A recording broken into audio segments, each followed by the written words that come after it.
extraordinarias de Ecuador del 2023 en reemplazo del extinto Fernando Villavicencio. Estimado licenciado Zurita, qué gusto que nos acompañe. Buenos días y bienvenido. José Serrano y Javier Jordán finalmente tienen orden de prisión preventiva en el caso de magnicidio de Fernando Villavicencio. ¿Cómo recibieron ustedes, y usted en particular, la noticia de la decisión de la jueza Luz María Ortiz de modificar las medidas cautelares de Serrano y Jordán para finalmente ordenar la prisión preventiva? Bienvenido. Muchas gracias, Luisa. Es un placer conversar con ustedes y agradecido por este espacio. Bueno, sin duda ha sido una gran noticia, ¿sí? Una noticia pues que nos ha llevado prácticamente un año seguirla, porque hay que recordar que es en el mes de febrero cuando ya se dio a conocer que pues existía el interés o existía la convicción por parte de la Fiscalía de llevar adelante el proceso del crimen de los autores intelectuales de Fernando Villavicencio a 4 personas, ¿sí? Ahora, estas 4 personas ya pues tienen orden de prisión preventiva en firme en el Ecuador y pues con la detención de José Serrano, creo que se abre el camino para que pueda ser deportado desde los Estados Unidos y pues un camino muy similar le corresponde seguir a este sujeto que se llama Javier Jordán.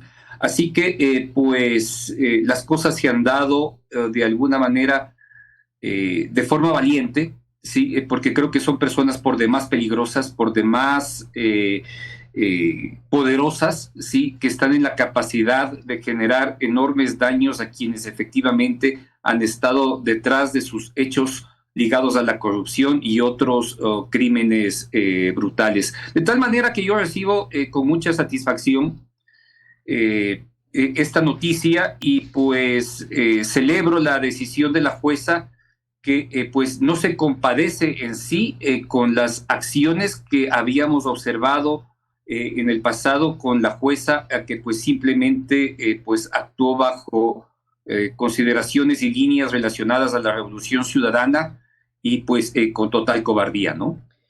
Licenciado Zurita, ¿cuáles habrían sido los riesgos de que Javier Jordán, por ejemplo, pudiera defenderse en este proceso estando en libertad? Bueno, él continúa en libertad, aunque es notorio y claro que tiene una serie de limitaciones en los Estados Unidos, ¿sí? Jordán tiene 2 investigaciones abiertas por 2 agencias distintas federales, Homeland Security y el FBI, ¿sí? Estas, de hecho, ya entraron por la fuerza en la madrugada a su casa y han dejado evidencia clara que van tras información o iban tras información sensible que podía perderse, ¿sí? En su momento. Eso ya no va a suceder. Tampoco tiene pasaporte, ¿sí? Y pues está a la espera de un proceso de asilo político que en sus condiciones no se va a dar, ¿sí? Y pues considerando de que de por medio existe una investigación que posiblemente lo lleve a un juicio en los Estados Unidos, pues su condición es por demás y extrema limitada en ese país. El caso es que por alguna circunstancia él llega a ser deportado, ¿sí? Que puede tener un camino muy similar al que enfrenta José Serrano, el tema es que en Ecuador pues no pueda defenderse en libertad porque entendemos la peligrosidad, ¿sí? De este sujeto, más su capacidad económica podría efectivamente fugarse pues, y esconderse en cualquier parte de la región. Entonces, pues era por demás necesario que en el Ecuador se emitan medidas cautelares en su contra, justamente para, en el caso de que pueda ser deportado, llegue directamente a una prisión en Ecuador. Licenciado Zurita, no obstante, no sé si usted lo vio, pero me comentaba un prestigioso abogado, experto en derecho penal, guayaquileño, no voy a decir en este momento su nombre, pero Dios mediante lo voy a tener como entrevistado la próxima semana sin falta. me decía que había visto en redes sociales, sin fotos y tampoco existía o iba acompañado de alguna confirmación oficial, que el señor Javier Jordán ya estaría por cruzar la frontera de Estados Unidos con México por el sector o el lado de Texas. Es una información no confirmada, pero no sé qué conoce usted al respecto, si le llegó también ese run run, si lo vio a través de redes, más allá de que a veces en redes se publica cualquier cosa. Simplemente creo que son rumores, sí. Creo que Jordán entiende la gravedad de su condición y obviamente debe pensar, sí, en su fuero, en sus adentros, que tiene una posibilidad de escapar, pero es muy difícil hacerlo en ese país, porque seguramente él ya se encuentra vigilado, sí. Y mucho más difícil hacerlo bajo una frontera que hoy pues tiene una gran cantidad de restricciones, sobre todo en el estado de Texas, ¿sí? Yo creo que es muy difícil que un hecho de este tipo pueda darse. Y si es que ha existido algún tipo de rum de ser cierto, lo que evidencia es que está totalmente identificado y que pues le siguen todos los pasos. Así que pues debe saber con claridad que salir de los Estados Unidos le va a ser muy difícil. Él se encuentra limitado y pues difícilmente podrá gozar de libertad, sí, en un futuro. Licenciado Zurita, luego de que la jueza cambiara las medidas cautelares por una orden de prisión preventiva, obviamente de aquí en adelante lo que corresponderá, entiendo yo, no soy experta en estos temas, es que se dé la difusión roja y la captura de Jordán para poder iniciar el proceso de extradición y traerlo al Ecuador para que cumpliera aquí esa prisión de carácter preventivo mientras avanza la investigación para poder determinar si efectivamente fue uno de los autores intelectuales del asesinato de Fernando Villavicencio. No obstante, y aquí viene la pregunta, ¿dónde cree usted que sería más provechosa la detención tanto de Javier Jordán como, ya de manera formal y por este delito del asesinato de Fernando Villavicencio, de José Serrano? ¿En Estados Unidos o acá en Ecuador? Porque allá en Estados Unidos las papas queman y allí nadie se anda por las tintas ni por las ramas en cuanto a los temas de justicia se refieren. Bueno, queda en evidencia que la condición de Serrano será muy difícil en el caso de que se quede en los Estados Unidos.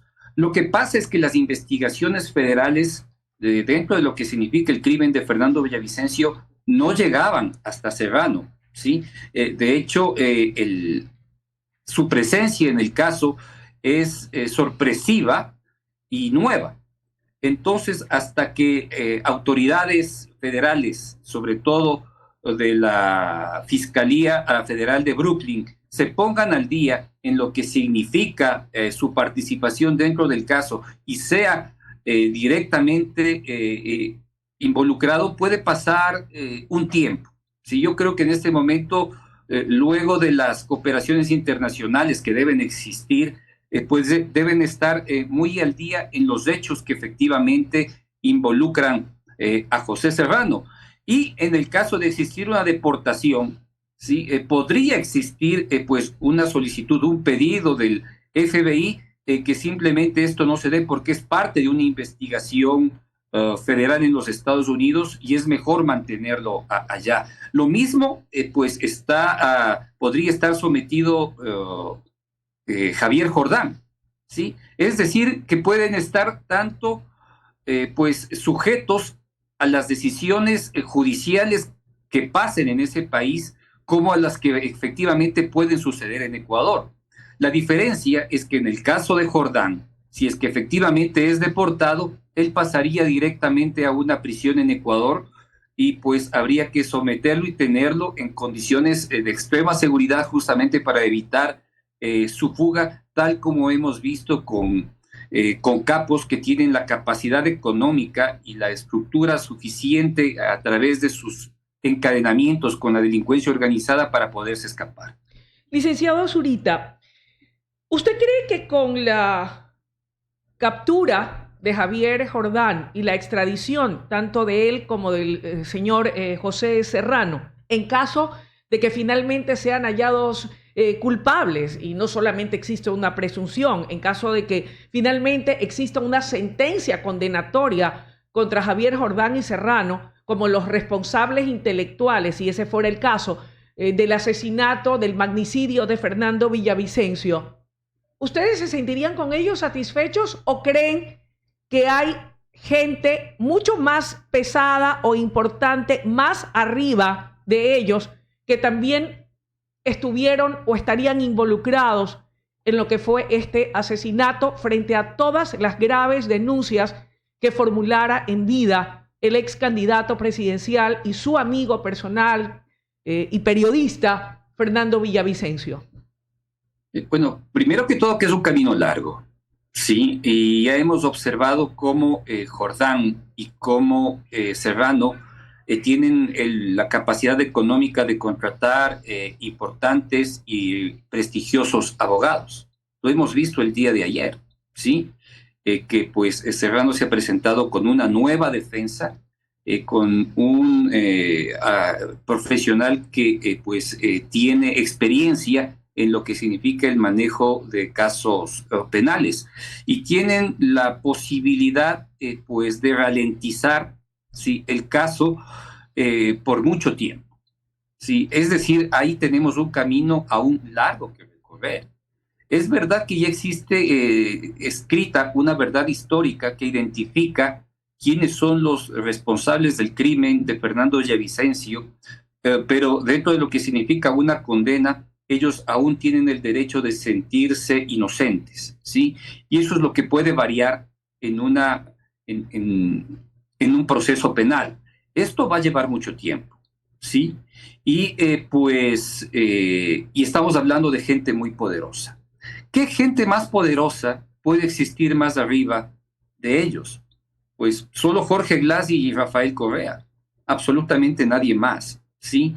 Y hemos observado que ya existen líneas que involucran o distinguen la presencia de Jorge Glass dentro de lo que pudo haber sido el proceso de planificación del crimen, porque así se evidenció en la ponencia que hizo la fiscal, ¿sí?, cuando solicitó las medidas cautelares. Que no haya logrado identificar, ¿sí?, o determinar con claridad, con pruebas, la presencia de Jorge Glass es otra cosa, ¿sí? Pero ya más arriba no se puede llegar, ¿sí? Que existan otros involucrados, ya lo veremos en el futuro, ¿sí? Nosotros hemos señalado algunos nombres que en este momento ya se encuentran presos y pues las relaciones que pueda mantener con otros, creo que pueden esperar.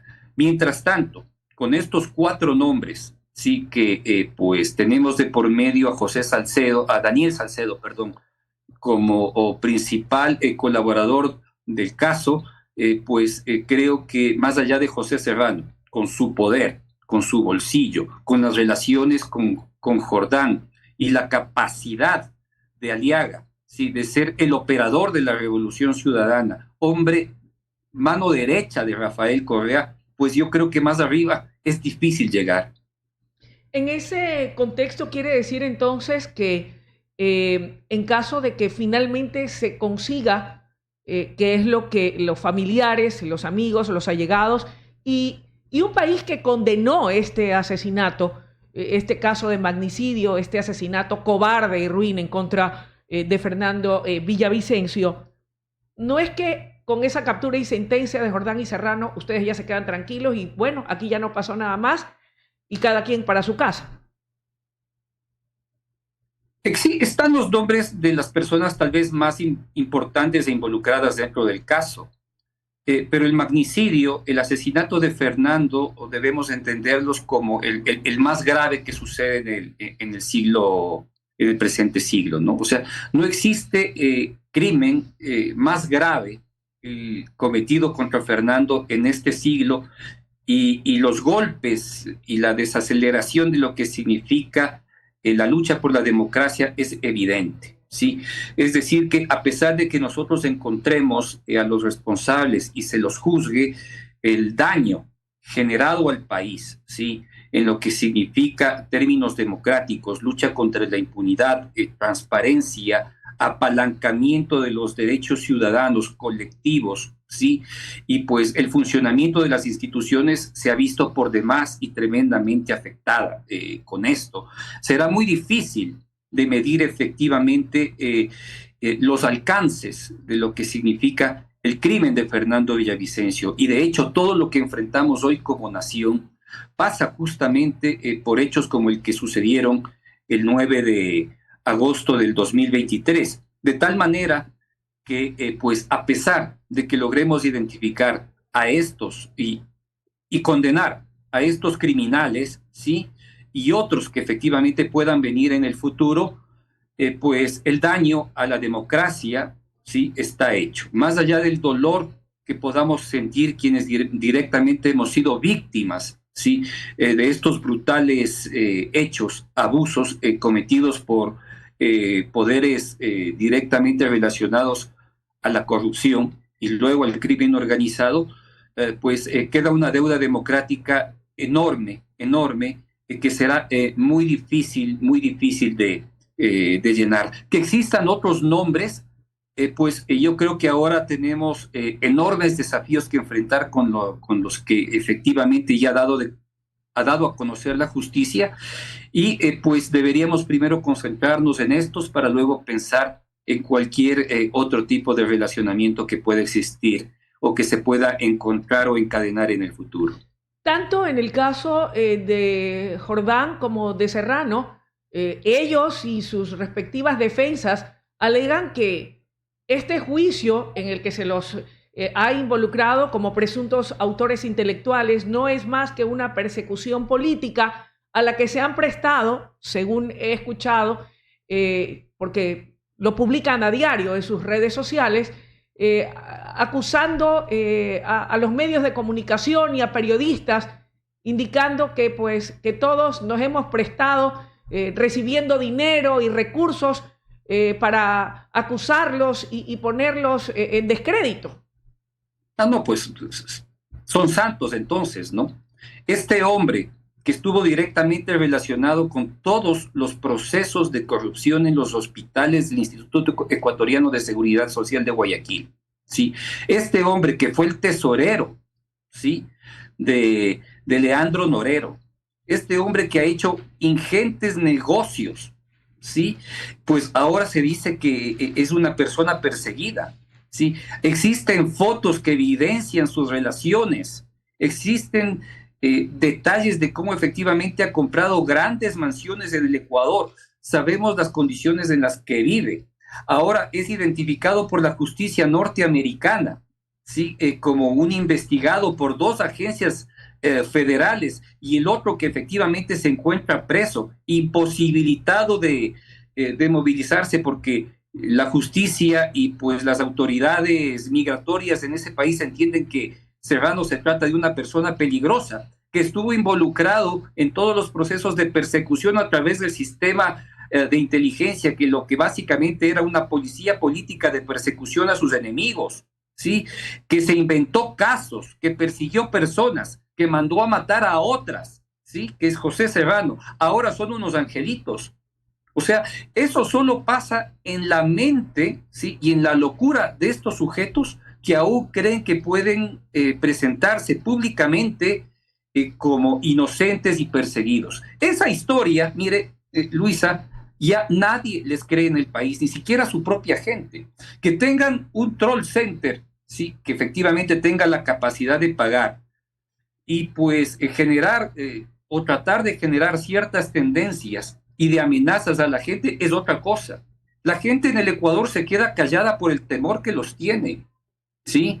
A Rafael Correa hace mucho tiempo se le perdió el temor, ¿sí? A este criminal se lo perdió el temor, pero hay otros como Jordán, ¿sí? Como Serrano, que la gente efectivamente les teme y se queda callada y no quiere pronunciarse, justamente porque existe un enorme miedo y temor de lo que significan las consecuencias de criticar o de investigarlos. Ya hemos visto de lo que son capaces, ¿sí? Mandaron a matar a Fernando Villavicencio a plena luz del día en una concentración